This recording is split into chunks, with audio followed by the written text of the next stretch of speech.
This lecture is on awareness, creativity, and communication for our Art and Artist course.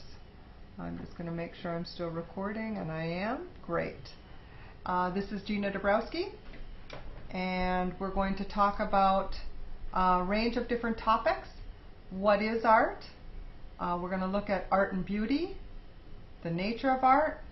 We're going to look at the different ways that art communicates information, enhances our environment, how people use it for worship and ritual, how it can be used to as a form of personal expression, how art can immortalize people, how it can be used to create, express fantasy, how art can reflect a social and cultural expression, how it can be used for political purposes. We'll look at art protests injustice and raises social consciousness, and how art is for visual delight.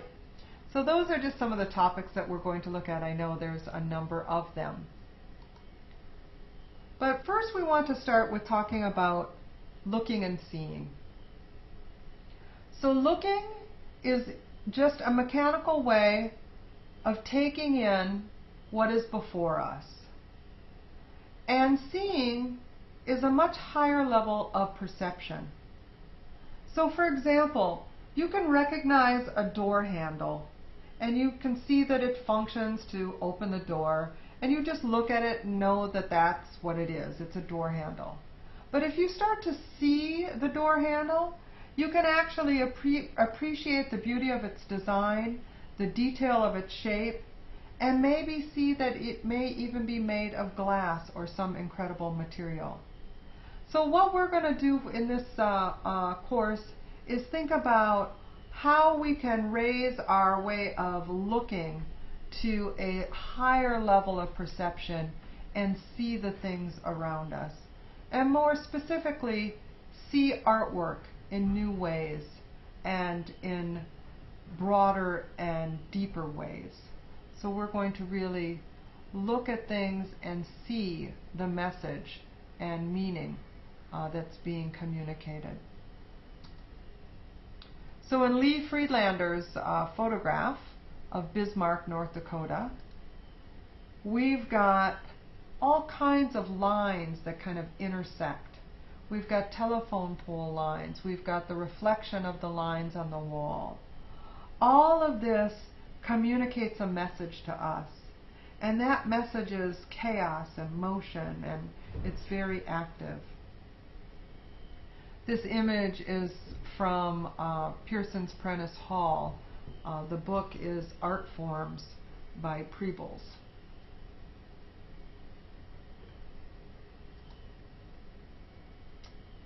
So aesthetics.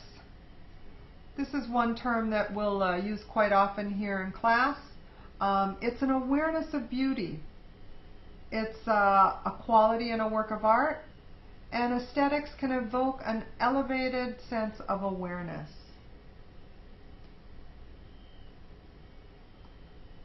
So the dictionary definition of aesthetics is 1, the branch of philosophy dealing with the study of aesthetic values, such as the beautiful and the sublime. 2, the study of the rules and principles of art. 3, aesthetics is a particular idea of what is beautiful or artistic. And 4, aesthetics is how something looks, especially when considered in terms of how pleasing it is.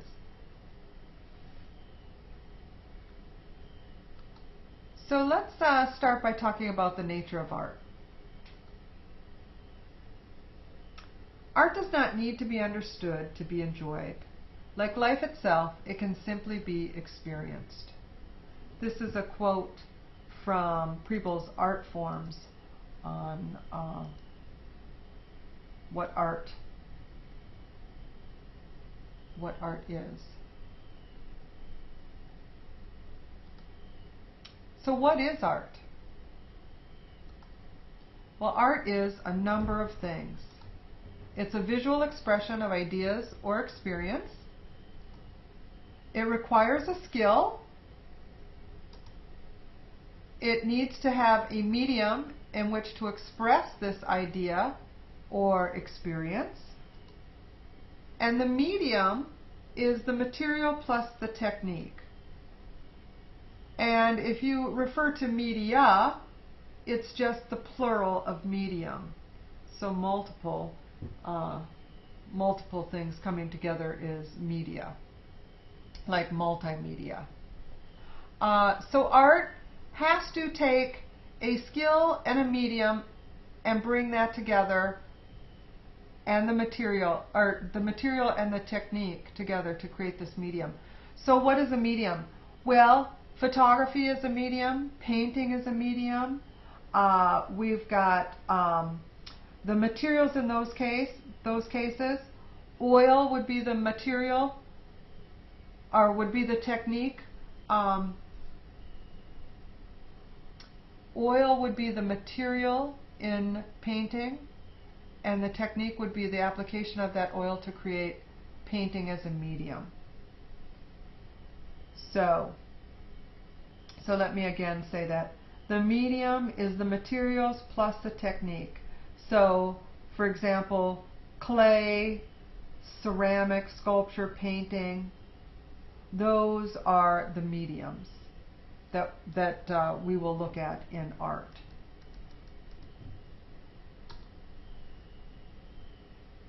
In this sculpture by Janet Ettelman, the title is Her Secret is Patience.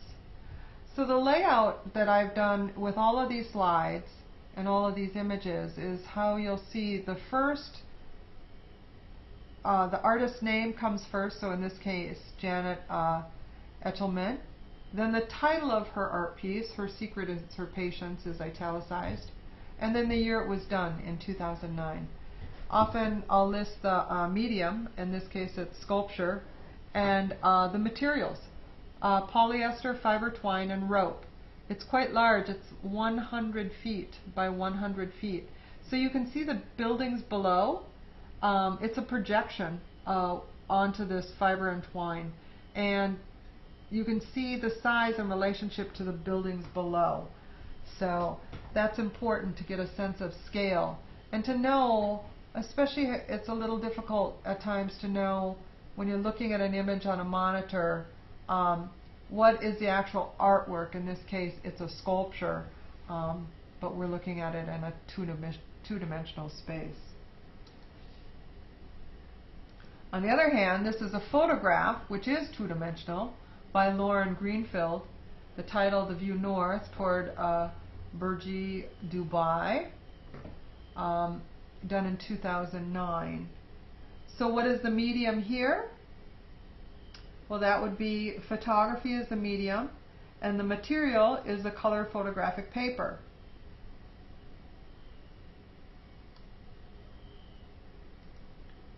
If we look at Janine Antoni's Lick and Lather, done in 1993, you might recall this from the PBS Art 21 website. What is the medium and what are the materials? Well, in looking at it, you can see that the form it takes is a sculpture, so the medium is sculpture, and the materials, the one on the left is made out of chocolate, and the one on the right is made out of soap. So we've got sculpture done with chocolate and soap. Janine Antoni has some very interesting things to say about her work and why she works in this form. The idea of creating a bust of herself and then wearing that surface away as she did with the soap. As she washed it, it removed parts of the image, and in a sense your identity is being erased. Her work is often about consumption and eating and food, so we'll look again at her later this term. So what are the arts? Well, there are lots of areas that make up the arts. We've got music and dance, theater, literature, and then of course the visual arts. And that's the one that we're going to focus on. We're looking at the visual arts. These other areas are artistic as well, but for our purposes, for our art and artist course, we're going to look at drawing and painting and sculpture, film perhaps, architecture, design. Those things are the areas that we'll be focusing on. And we'll be using the Art21 website as our source to learn about artists in the United States, and specifically contemporary art. But we're going to look at a lot of different art throughout, across a lot of different cultures and a lot of different time frames, to talk about how art works in different ways. So for this lecture, we're going to first look at art creates beauty. So what is beauty? Well, beauty is an aesthetic awareness. Beauty is aesthetics. It's awareness of beauty. Oftentimes, aesthetics is equated with taste. Whether something is good taste, bad taste. Sometimes critics don't support that view. Good taste refers to an established way of seeing. So something that has become the norm. And artists often challenge these conventions of taste. So different cultures define what is beautiful, and often they will say something is beautiful if it pleases the eye, if it's pleasing to the eye. Something could be beautiful if it's well proportioned and balanced. If it's harmonious, it can be considered beautiful. And beautiful oftentimes approximates an ideal. So what's beautiful today? Well, something that's pretty, pleasant, or attractive. But beautiful means having qualities of a high order, that it's a delight to the eye, but that it also engages us intellectually or morally. So that's where we want to think about what today in art is beautiful. It needs to kind of incorporate those elements. It's got to be a delight, but also engage us intellectually or perhaps morally. So this painting we're going to look at here is by Leonardo da Vinci, the Mona Lisa, done in 1503, and it's oil on wood.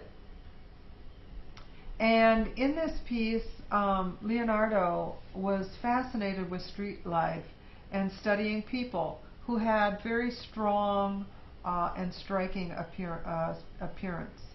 And he thought people would either be very beautiful or ugly, and that he felt that ugliness is just a variation of beautiful. So one of the things that's characteristic of the Mona Lisa is her mysterious mood that is evoked by her smile. And some call that smile an enigmatic smile. That is what causes this kind of mysterious look. Da Vinci created this technique in painting called sfumato, and it's spelled S-F-U-M-A-T-O, and it means smokiness. And you can see this smokiness around Mona Lisa's eyes and around the corners of her mouth, and that's what makes this kind of mysterious looking. So art communicates information. Well, that is one way that art was used, and specifically here in the 1150 in the west facade of the Chartres Cathedral in France, this stained glass piece was used to tell a story, and the story is the Tree of Jesse. And this information was really important to teach people biblical stories, specifically to people who were illiterate. So they needed these illustrations and pictures to communicate an idea to people. And in this case, the Tree of Jesse depicts the genealogy of Jesus Christ, beginning with the Jewish patriarch Jesse at the bottom of the tree. Then the four kings culminates in the depiction of Mary, the mother of Jesus, and at the top you have Christ himself. So here's a close-up or a detail of the Chartres Cathedral stained glass. And you can see Jesus there at the top. So art can enhance our environment. And in this case, we have it's titled Blackfeet Parflecha.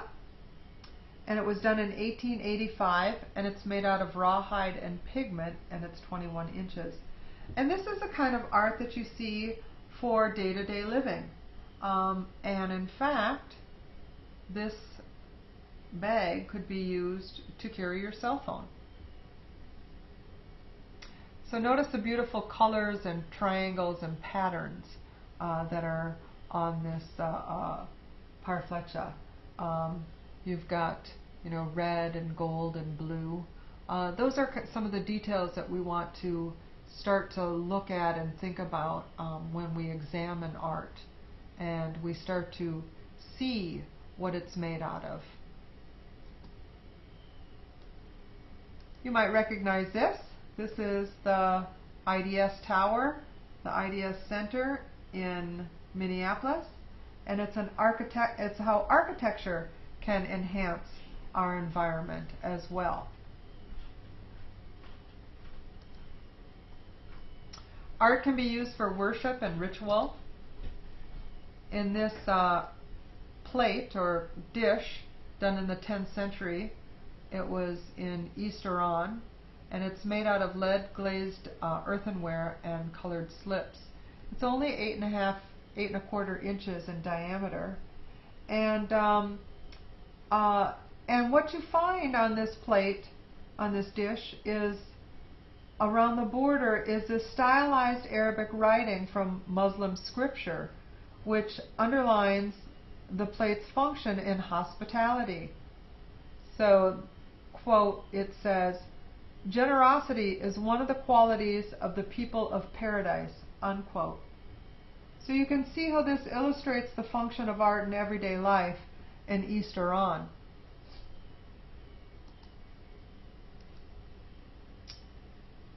This piece, this Wheel of Time, was made by 3 Tibetan monks, and they made this out of sand. It's a Tibetan sand mandala, and mandala is a sacred circle. So you can see these in museums and various places. Oftentimes they're temporary because they're made out of sand. They make these, and then when the viewing is done, they will dismember it, destroy it.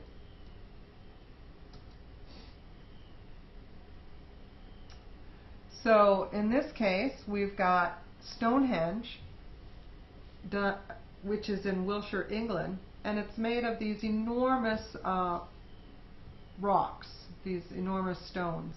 It was done in 2000 BCE. So BCE stands for before the Common Era. It used to be referred to as before Christ, but now it's changed and now referred to as BCE, before the Common Era. So quite old, okay? And it was, at the time when it was constructed, it was when religion and science were a unified quest for understanding. So there were a series of 4 giant stones. They surrounded an altar stone within a circular bench. So it was built to serve some sort of religious or scientific function, but it was also created to calculate solar and lunar movement. So it had a couple different purposes. It still stands today. You can go and see Stonehenge. Art reveals truth and personal expression. Frida Kahlo, she is a painter from Mexico City, and in her piece, The Broken Column, done in 1944, it's a portrait of herself. This was in the Walker Art Exhibition in 2008. This image comes from the New York Times website. If we look closely at this painting, you can see the nails that are piercing her body and expressing the pain that Frida Kahlo was feeling. Also the nails for enduring that pain.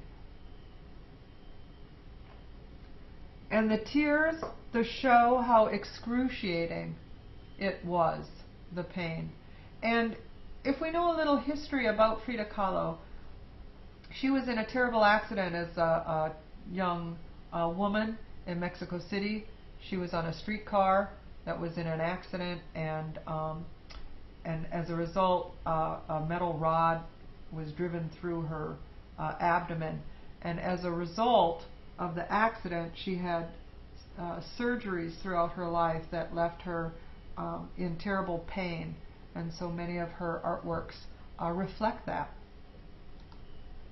In this piece by Frida Kahlo, The Two Fridas, done in 1939, here she's coming to terms with her Mexican heritage and her European heritage, and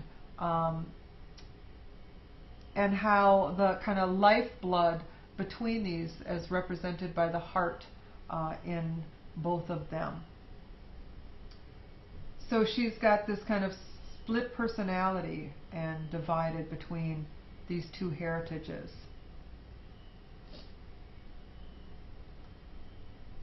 Rembrandt, a self-portrait done in 1658.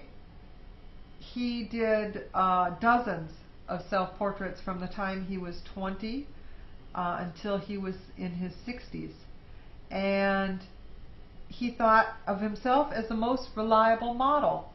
Also, you can see in the image of his eyes how it suggests that this man is of penetrating insight. The eyes are so very telling in this painting.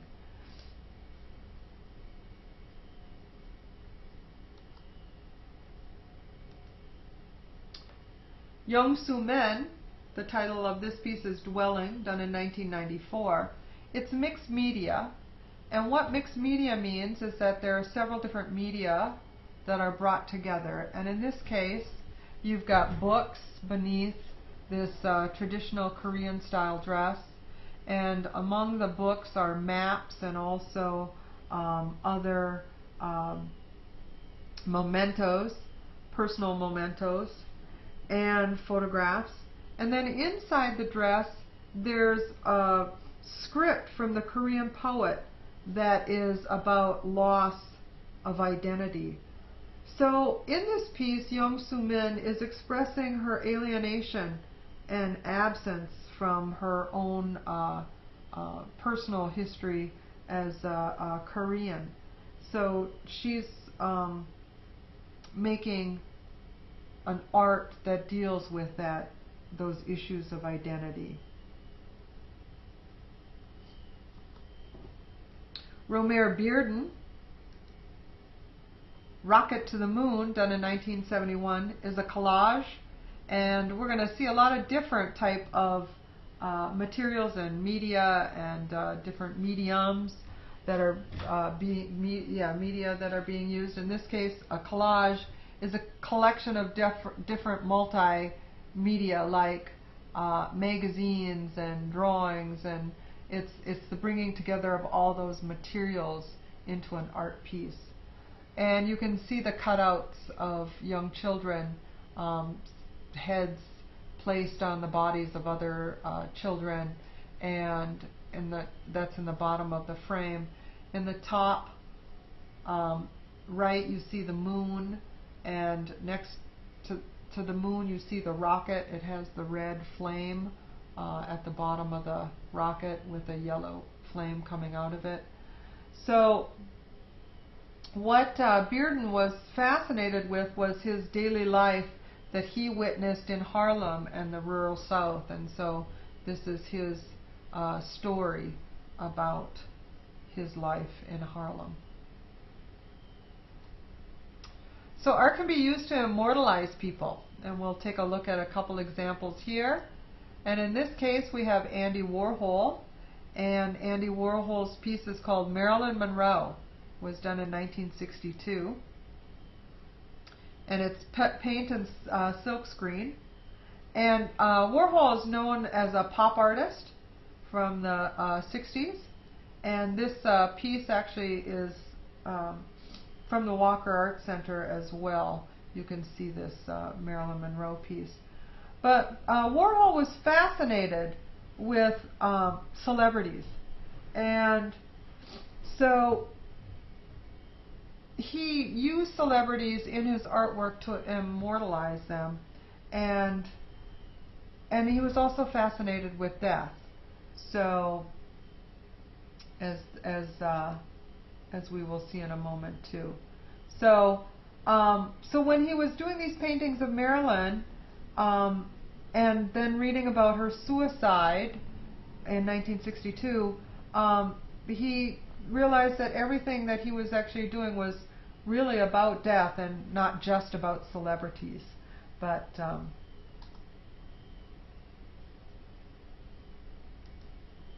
next, this is Jeff Koons and his sculpture of Michael Jackson and Bubbles, done in 1988, and it's made out of porcelain. And you know, it's quite large. 70 inches is about 6 feet, so perhaps not life-size, but still quite large.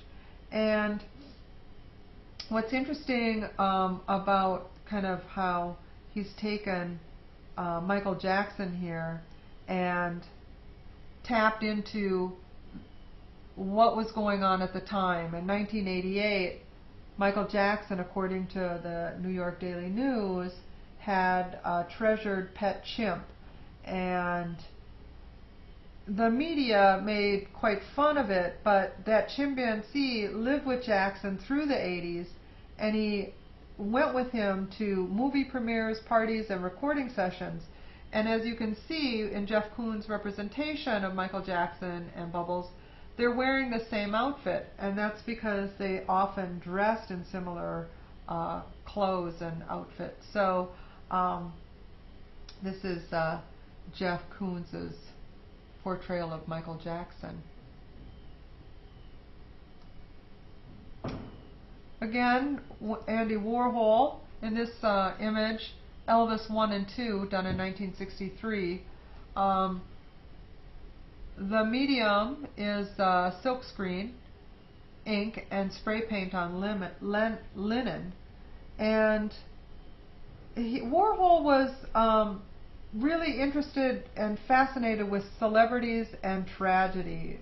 And it's interesting that today it still remains a key component of our own national identity. And this is from the Walker Art Center website. Art can be used to express fantasy.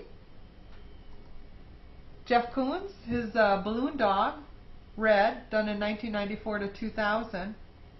He was really interested, Jeff Koons was very interested in childhood and how non-judgmental children can be.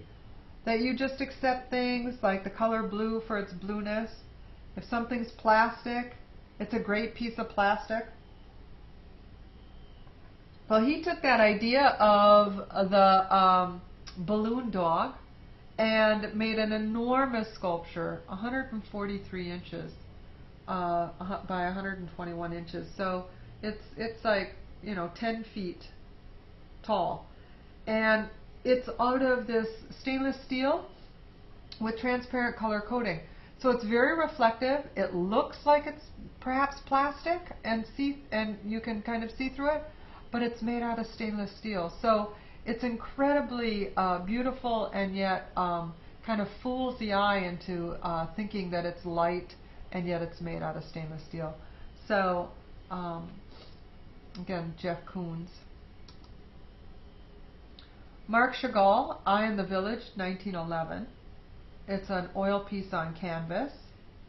And in this piece, the idea is these geometric structures of circles and triangles all are organized into shapes that create images of people, animals, and plants. So you can see the people, the person on the right, two figures on in the top, one standing upright, the other flipped on their head. But these geometric shapes are what also tie this whole image together. You can see that circle in the center. If you look, it runs through the nose of the horse and through the cheek of the face on the right. And then all these triangles point to the middle. So this is rather dreamlike, or I'm sorry, not dreamlike, but a fantasy.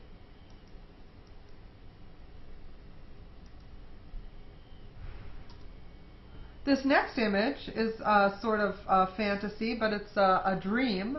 Salvador Dali, who was a surrealist painter, was very interested in this idea of dreams and reality.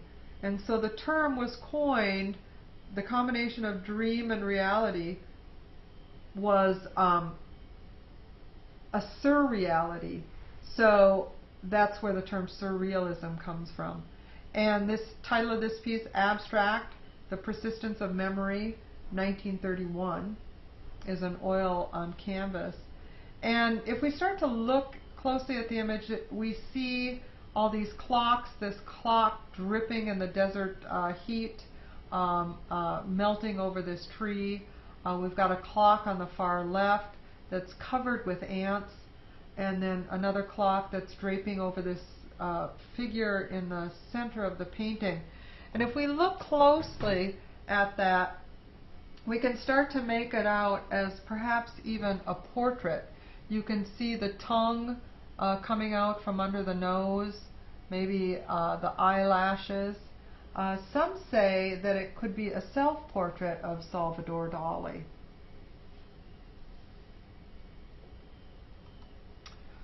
Art can create order and harmony, and the Japanese Zen garden is an example of that. Very harmonious, meditative, beautiful lines, patterns, shapes. Norman Rockwell, he is an illustrator, and this is the cover of the Saturday Evening Post from March 6, 1943. Ours to fight for, freedom from want. So this is portraying kind of the harmony in the family and in society.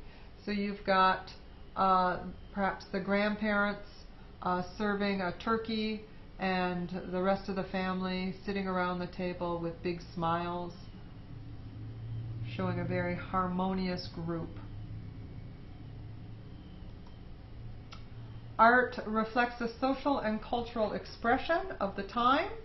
And so, in this case, Norman Rockwell, his image of Rosie the Riveter, done in 1943, again on the cover of the Saturday Evening Post.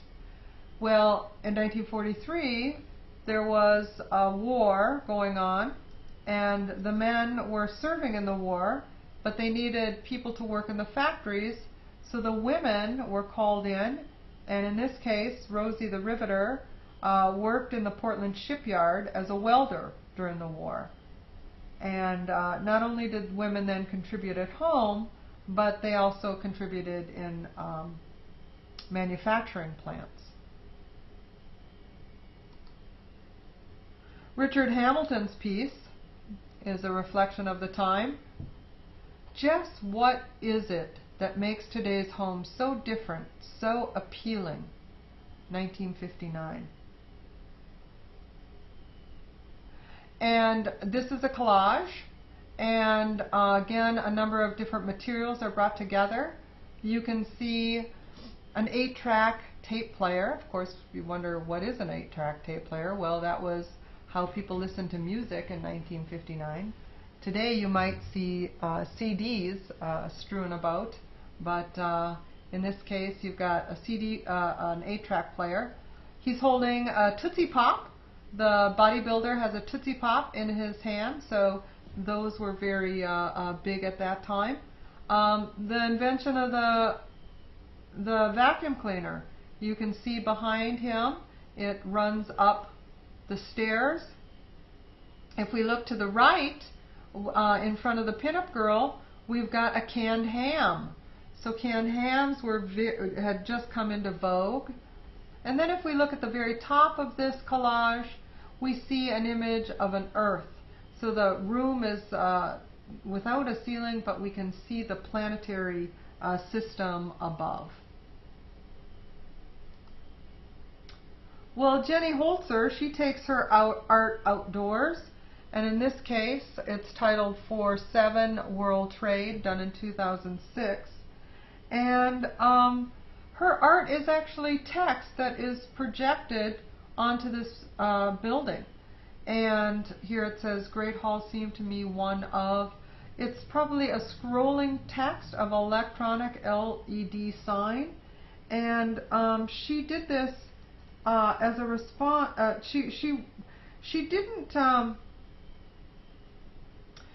want a memorial text having to do with the World Trade Center, but actually just text that was about the joy of being in New York City, according to the Art21 website. So she turned to poems by a number of different authors, from Walt Whitman to William Carlos Williams, and put their poetry in this scrolling text on this building.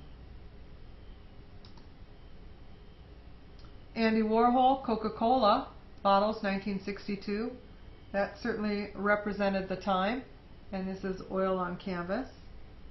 And this image comes to you from the web. Social and political purposes.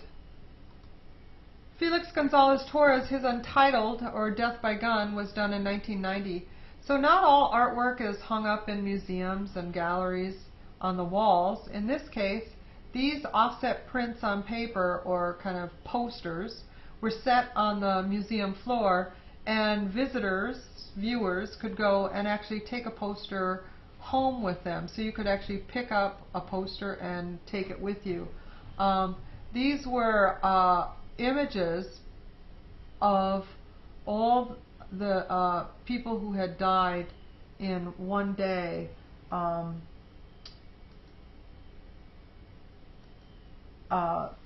in a city that Felix was looking at. So, death by gun.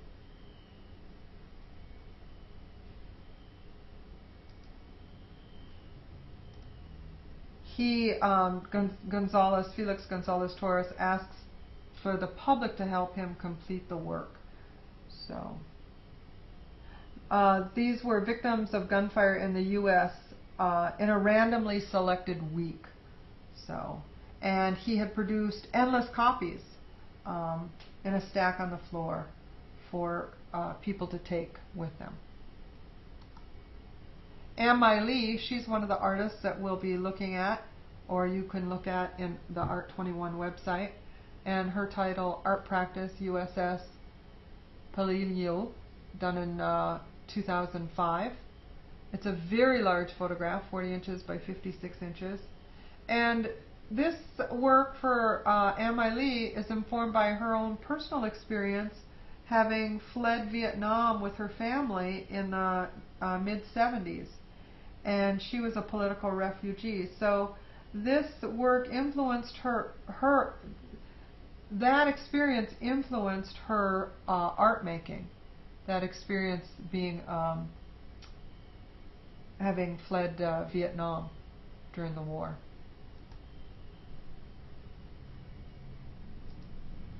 Art protests injustice and raises social consciousness.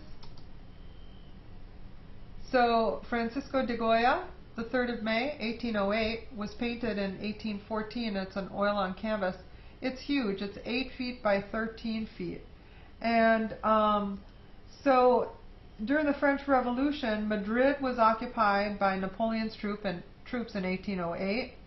And then on May 2nd, there was a riot that broke out against the French in the central square.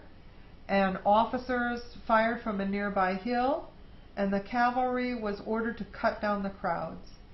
So de Goya was wanted to show and depict these brutalities in this incredible painting. So the firing squads were set up to shoot anyone who appeared in the streets, and Goya vividly depicts these brutalities in his painting of organized murder.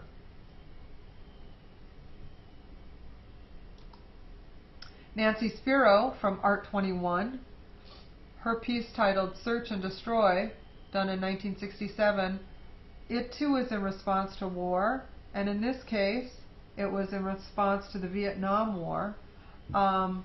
She felt that she needed to actually make work that talked about how responsible we were. And so she started this series of paintings called the War Series. Now these are out of gouache and ink on paper. Gouache is a type of painting. It's made with watercolor, and the watercolor paint is infused with chalk. So so here you see this helicopter, this swirling helicopter, kind of gorging this figure at the bottom in red that's being kind of dismembered, and is a splash of red representing the blood. So very powerful search and destroy imagery. Pablo Picasso, he too was doing a piece in response to the war.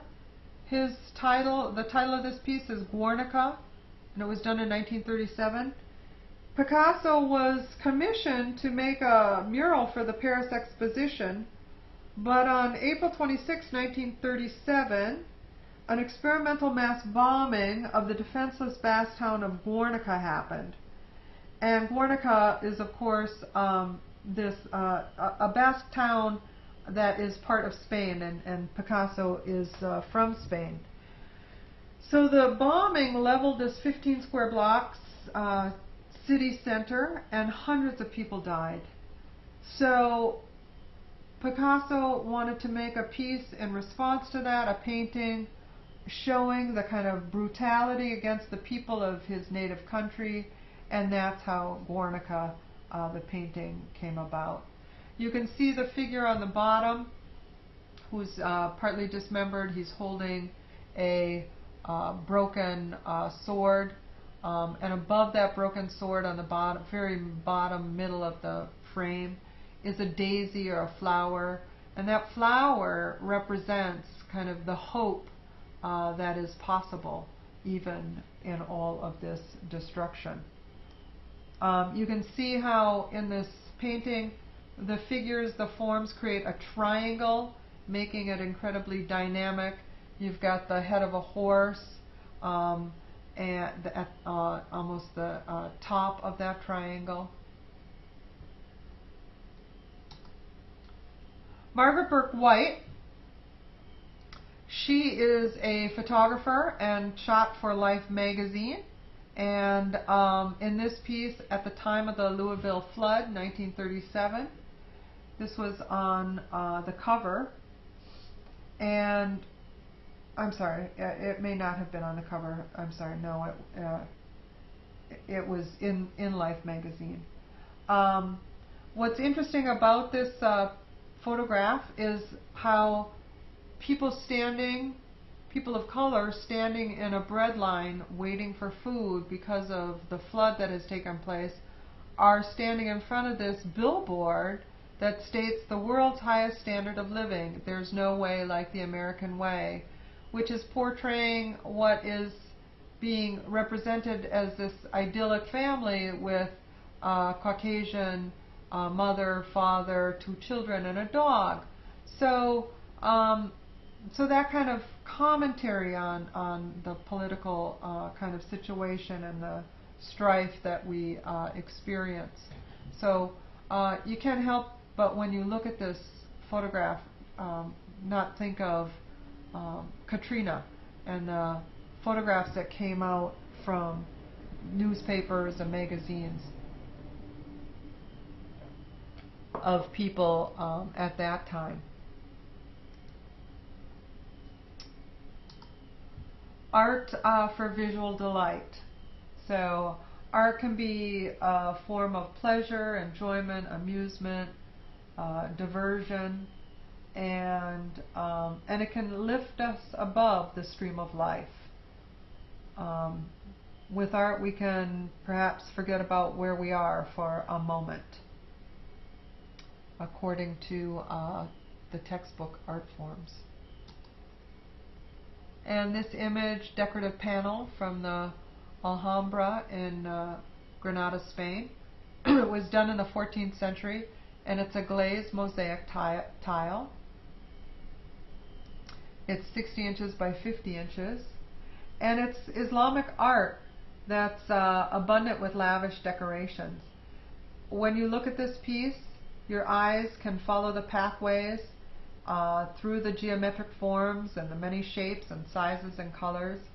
And these polygons are elements of a larger rhythm of these black star bursts. And so if you look closely, you can see those stars and shapes and patterns that emerge. And Miriam Schapiro, her piece titled Heartland 1985 is made out of a number of materials: acrylic, fabric, and glitter on canvas. It's huge, 85 inches by 94 inches, so it's, 7 feet tall. Miriam Schapiro referred to her art as a flamage, a combination probably of feminism and images. And she was a feminist artist. Flamage is taking a collage and assembling many different things using women techniques to make the piece. Here, according to Art Forms, the lush colors, the bold patterns, and symbolic meanings of the shape combine to create a garden of visual delight. So as we close, we want to think about creativity. And according to Art Forms, the question arises, what do we mean by this talent that we call creativity? Well, creativity is the ability to bring forth something new that has value. And it's not just enough for it to be a novelty. The new thing must have some use or unlock some new way of thinking. Perhaps it will be another way of seeing and broaden how we perceive. Creativity certainly is unpredictable.